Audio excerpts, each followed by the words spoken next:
There's a feel to certain places. Sacred places, many believe, are places where the veil or curtain between our world and a spirit world is so thin that you feel unusual forces, something. If that's true, it might explain the feeling you may get in Petroglyph's provincial park, and why 6 to 11 centuries ago Aboriginal people laboriously carved into a huge expanse of white marble rock some 900 figures of turtles, snakes, birds, humans, and other images. These are Kinamajwapkan, the rocks that teach. The largest known single concentration of Aboriginal rock art in Canada. Today, the carvings are enclosed in a light-filled protective building where walkways allow visitors to gaze over the main body of petroglyphs. Petro equals rock, glyphs equals carvings. View the carvings and speak with the park interpreter. At the Learning Place, a film and informative and thought-provoking exhibits will provide you with a greater insight into why Aboriginal people have such a strong spiritual attachment to this site. Everything has its own spirit. In the 4 directions when we come into this world, we are in spirit, and we are joined with all other spirits in a universal circle. We come through the center and, as we come through, our first contact with Mother Earth is in the direction of the east. East, the spirit path, represents the spiritual aspect. The first value that we are taught is to respect the dignity of everything. Everything has its own spirit. This teaches respect for ourselves and the protection of the environment. The medicine wheel sacred circles. The medicine wheel is an ancient and very powerful symbol of Mother Earth. For the Nishnabeg, the medicine wheel helps our self-awareness. It shows us how to look at life. The medicine wheel represents the 4 colors of man. The teachings are for us all. The Petroglyph site. The petroglyphs were carved on a crystalline limestone, white marble, with nice hammer stones roughly 68 inches long. Many First Nations people believed that large rock outcroppings with deep crevices and underground intermittent streams are where spirits, Manitou, dwelled. Also, the sounds made by these streams may be the voices of these spirits speaking out from the underworld. These carvings can possibly be grouped to tell stories, which reflect the culture and individuality of those who carved here over a long period of time. Such a prolonged use certainly attests to the spiritual nature of this location, and it is important to remember that the site and its surrounding areas are revered and sacred to many people. The protective building. For years these carvings were covered by mosses, plants, and pine needles which partially aided in protecting them. This building was constructed because it was determined that the glyph site had still been constantly damaged by the elements, acid rain, ice, and frost, snow, algae growth, and visitors to the site. The building was built in 1984, by an engineering company called Maple Engineering and Construction, and was designed by Klein and Sears Architects. It is approximately 10.7 meters, 35 feet, in height. The building's secondary purpose is to maintain a 3 to 5 degree difference with the outside temperature in order to prevent condensation. Understanding the carvings. The precise meaning of the petroglyphs has been lost to time since they were created, and this is why countless interpretations of the carvings exist. These have been provided mainly by First Nations people, with additional information supplied by archaeologists, historians, and anthropologists.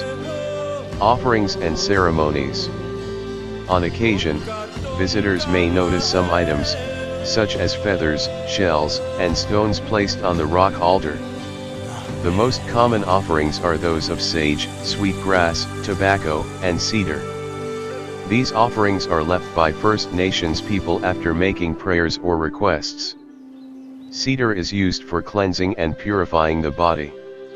It is believed that tobacco was the first plant given by the Creator for the purpose of communicating with the spirit world. Sage can be used for smudging or can be left as an offering, and is known as the women's medicine. Sweetgrass is said to represent the hair of Mother Earth and known as the men's medicine. In ceremony, the smoke from a smoldering braid promotes positive energy and good thought. The copper bowl is for water and is used in ceremonial practices by women in particular.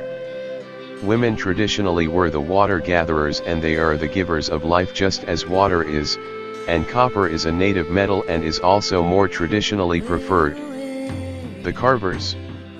Historians believe that the rock carvings are approximately 600 to 1,100 years old and may have been made by Algonquian-speaking people. However, a few archaeologists initially suggested that the carvings are closer to 2,000 years old. The Algonquian linguistic group refers to some First Nations groups who have different but related languages, the Algonquin, Cree, Odawa, Nipissing, and Ojibwe, the Nishabeg, to name a few. These nations, and others, traditionally inhabit much of the Canadian Shield region of Ontario. They once were a nomadic people who subsisted primarily by hunting, fishing, and foraging. The complexity and sophistication of the carvings suggest that this site had been visited over a long period of time, and that the petroglyphs are a visual portrayal of their culture and beliefs, as well their relationship to the ancestors and to the spirit world. Nanabush. First Nations legends often depict spirits, including that of Nanabush or Nanabuzho. The carving of the rabbit may very well represent that of Nanabush in his rabbit form. He has the ability and power to transform himself into anything he wants to be, however, he must accept the limitations of the form he has chosen. Nanabush is sometimes seen as the trickster who enjoys playing tricks on people and animals. He is also seen as a teacher who showed the First Nations people how to hunt, trap, fish, and use medicinal herbs. Snakes. Many snake images can be seen at this site. There are roughly 30 snake carvings on the site and most of them are portrayed to be exiting the natural crevices in the rock. To some First Nations people, they are thought to be symbols of renewal and regeneration. Because snakes live and move between the spirit worlds, they are often viewed as messengers from the underworld and protector of the springs. They are also able to assist medicine people with their healing practices. Cranes, herons. Cranes are very important to some First Nations people and a common totem bird among the different Algonquian peoples. Playing a relevant role in the world of shamanism, signified as helping spirits that aid in revealing prophecies, and they are receptacles for the souls of the dead, as birds can read the future.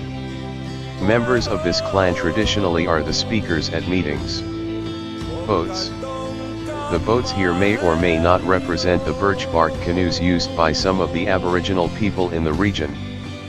Native people in the area employed a wide variety of materials and shapes when building their canoes, and their decisions were often dependent upon their building supply. Art historians have suggested that these boats carried spirits to a different world, and that the vertical lines in the boat may represent the beings or spirits in the vessels. Medicine person. This carving is thought to be a medicine person, shaman, holding an object in one hand that may possibly be a turtle rattle used in ceremonial practices. The cone-shaped hat over the person's head may indicate her connection to the spirit world and the power of healing. Large points. Some have suggested that the large triangular-shaped carvings may portray a shamanistic spirit. First Nations people often use a triangle shape to depict a body, or possibly the shape of the soul after it has left the body. Please note the difference in the tops of these carvings. Turtle.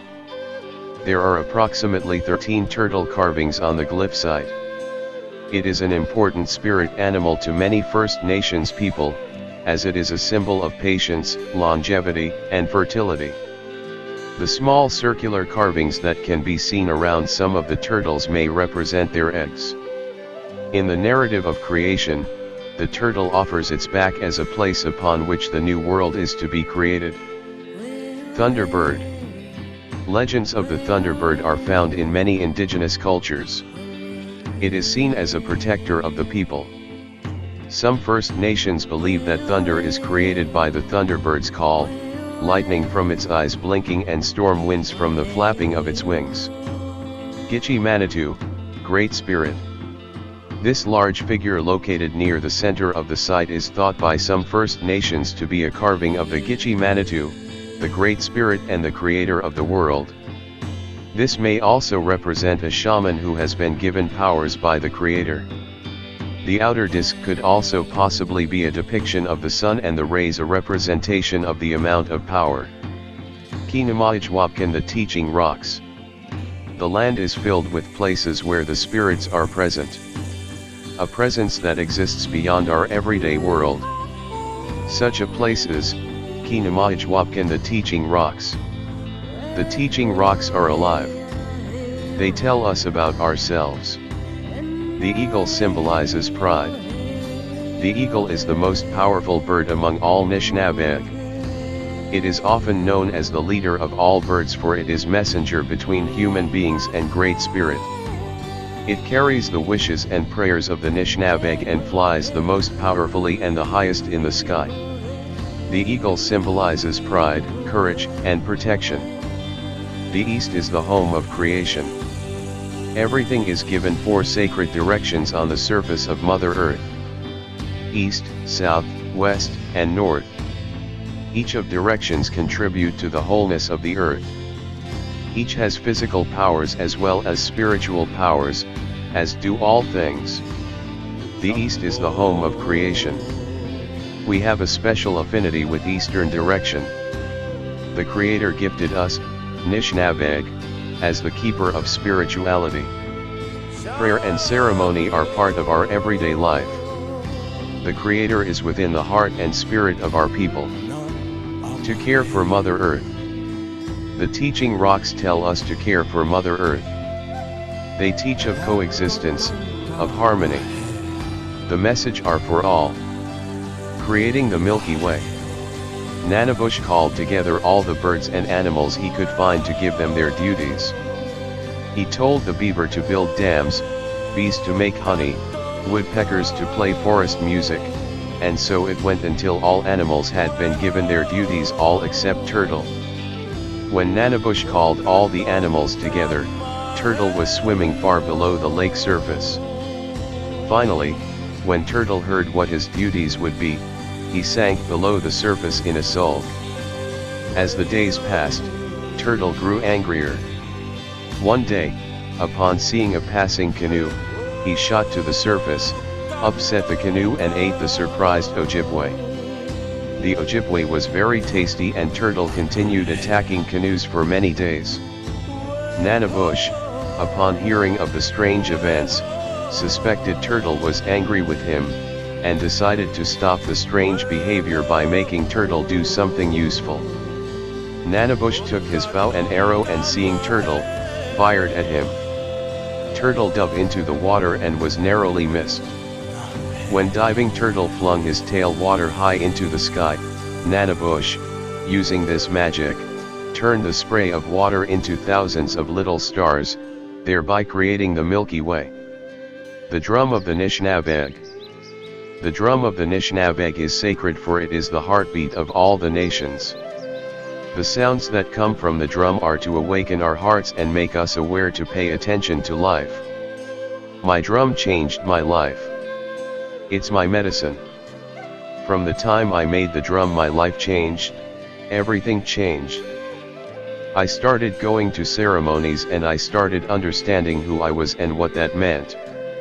Every time I got a little bit scared about if I was doing the right thing, I would pick my drum and I would sing and everything changed, and I knew everything was right, and it was the right place to be. Transfer of spiritual knowledge. If the legend falls silent, who will teach the children of our ways? Our schools and universities are our elders. They carry all knowledge and pass it to our young people. This is our system of learning. The teaching rocks are part of this school of life.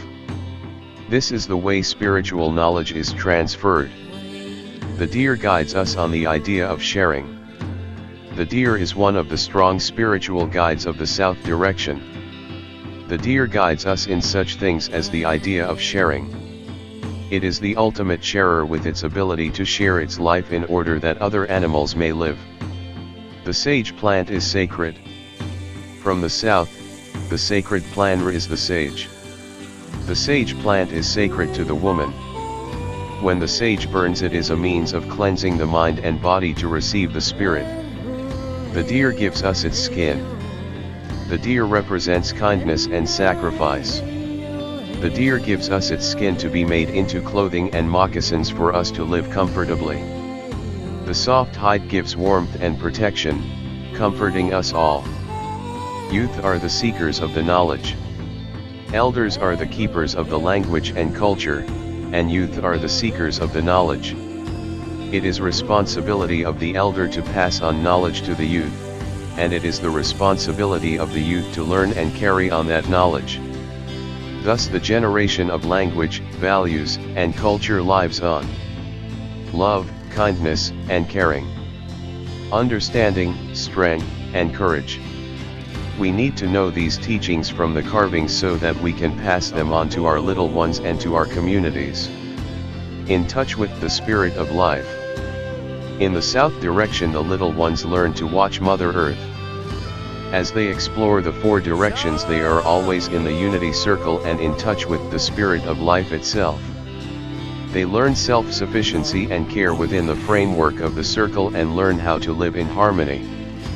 Legends and stories teach them respect and understanding. There will come a time. Our people believe that we are on a migration that will take us through a number of fires from 1 to 8. We are at the far end of the road, the 7th fire. At the time when other nations came to Turtle Island, we were in the 6th fire. It was said that when they came, that they would have a good face or a bad face, or they could have a split face, a good side and a bad side. If they leaned towards the bad, it could mean the end of the earth. All teachings would go, respect would go, and they would take themselves to self-destruction. It is said that there will come a time when other nations will turn to us for the answers, for directions, how to face the uncertain future. There will be a change. Nishma-beg will be looked to for guidance, and this is where the teachings of the four directions and the teaching rocks will help. Her work must express beauty. Woman is the life giver. She is the carrier of medicines, of food, for survival at all times. Her work must express beauty so that people will enjoy the seeing of art. Woman's work is for the Creator, and in everything she does the Spirit is included. We learn honesty from tall trees. We must share. We must be kind. We must care. We must be honest. We learn honesty from tall trees. You can always tell an honest person by how straight and tall they walk. We get that from the trees. The trees are honest. They grow according to the way they were originally told and nothing else. To respect the earth. You have been given knowledge, skills, and thoughts in the south. The power of the west influences your choices. To respect the earth and the world around you, your family, your partner, your children, yourself. The woman's way is forever. Man comes from woman, and to woman he returns. All life is related. Life is a process of learning, of seeking harmony and balance of the four aspects of life, the physical, mental, emotional and spiritual. We are an integral part of the whole creation. She is called Mother Earth. The earth is said to be a woman. In this way it is understood that woman preceded man on the earth. She is called Mother Earth because from her come all living things. Water is her lifeblood. It flows through her, nourishing her and purifying her. Nothing belongs to you. Of all the teachings we receive, this one is the most important. Nothing belongs to you. Of what there is, of what you take, you must share. We have many choices in life. Whatever choices we make give us personal growth and experiences to carry through life. The canoe of the Nishnabeg is a symbol of belonging and travel. A person can travel anywhere if the will is there. Rivers represent a choice what one has in life. One may need to travel for a while on many rivers. Women are carriers of birth. And to give thanks for that life she must take care of the water on earth. Women say that water is the life giver. Life would not continue without this sacred gift. Cedar is a sacred medicine. During times of great emotional distress, cedar is used to cleanse and purify, to calm the mind. Cedar is the protector medicine, the healing medicine. When we pray for the water we say, Magwech zi gemendu for the water that is given to us, Magwech eshke kamimikwi for your bounty gifts of life and its everlasting beauty, Magwech minodo gai izis for rising and setting each day and smiling upon us, and Magwech baiki gai izis, new kimis gai izis for your kindness and your guidance as you smile upon the women who walk softly upon Mother Earth. Experience and learn humility. To reflect on yourself is to know yourself. To learn about pride is to experience and learn humility. 7 gifts begin and end with knowledge. The Nishmabeg were given 7 gifts from the 7 grandfathers. These 7 gifts are: to cherish knowledge is to know wisdom. To know love is to know peace. To honor all of creation is to have respect. Bravery is to face the foe with integrity. Honesty in facing the situation is to be brave. Humility is to know yourself as a sacred part of creation. Truth is to know all of these things. These 7 gifts begin and end with knowledge and the ability to know. This is the beginning and end of being Nishnabeg. It is important to live these gifts. The thunderbird travels above the clouds, and its robe is made of the clouds. As the thunderbird spreads its wings, it makes a very loud sound which we on earth know as thunder. The thunderbird lights the road upon which the spirits travel. The bear represents knowledge. The bear is considered one of the greatest animals, the holiest, the healer. The bear represents knowledge of the medicines as well as maintaining peace and order on earth. Winter is a time of peace. A time for Mother Earth to rest, a time for reflection. It is in winter that many elders tell stories. Winter is the healing direction where the white bear sits. The turtle teaches us patience and endurance. It provides the aptitude to be strong during the difficult times. It helps one to journey within the inner self, and it can also be one of the guides to help experience the connection between human beings and the Creator. In legend, the turtle carries the world. Leave their breath wherever they go. What we are told as children is that people, when they walk on the land, leave their breath wherever they go. So whenever we walk, that particular spot on the earth never forgets us. When we go back to these places, we know that the people who lived there are in some way still there, and that we can partake of their breath and of their spirit. That's what happens when we work together. Sweet grass represents the braid of Mother Earth. Kindness, sharing, and honesty, when you put them together you're braiding. It's like braiding your life. You're putting your virtues and values into your life. A blade of grass on its own isn't strong. When we bring blades of grass together, we have something very strong, a rope that cannot be broken. That's what happens when we work together. We have a strong community. The very young will listen. If the very old remember, the very young will listen. The wisdom and eloquence of my Father I pass on to my children, so they too acquire faith, courage, generosity, understanding, and knowledge in the proper way of living. The north represents a renewal and cleansing time for the earth. The time of wisdom, it also represents listening to the mind and spirit. When you share and learn, the physical and mental forces merge as one spirit. You become wise and prepared to journey to the direction of the east. Ready to come back to the beginning itself, to the creation of a new life. To walk in beauty is to dream and dance. To see beauty is to seek the truth with an open, not empty mind.